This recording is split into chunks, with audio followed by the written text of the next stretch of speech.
Friends నమస్తే అండి. అందరూ ఎలా ఉన్నారు? అందరూ బాగున్నారని అయితే తలుస్తున్నాను. ఫ్రెండ్స్, నేనైతే ఒక మంచి గుడ్ న్యూస్తో మీ ముందుకైతే రాబోతున్నానండి. అదేంటనేది 2 డేస్లో నేను అనౌన్స్ చేస్తాను. అసలు టాపిక్ ఏంటంటే, మనకి మార్చి 8ని అంతర్జాతీయ మహిళా దినోత్సవం కదా.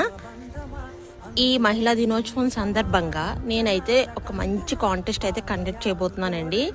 ఆ కాంటెస్ట్ ఏంటి, దాని వివరాలు అది తెలుసుకోవాలంటే 2 డేస్లో అయితే నేను అన్నీ చెప్తానండి. మన ఛానల్ అయితే ఫాలో అవ్వండి. ఓర్పు సహనానికి నిదర్శనం మహిళ, అందుకేనేమో మహిళలను భూమాతో పోలుస్తారు. ఫ్రెండ్స్, ఓర్పు సహనంతో పాటు మహిళలకు ఉండవలసింది ధైర్యం.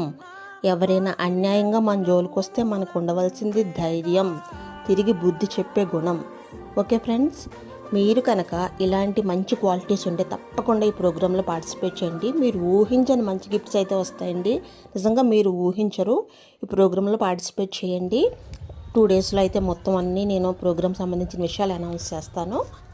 Thank you friends. Happy gardening. Keep smiling always. Bye bye.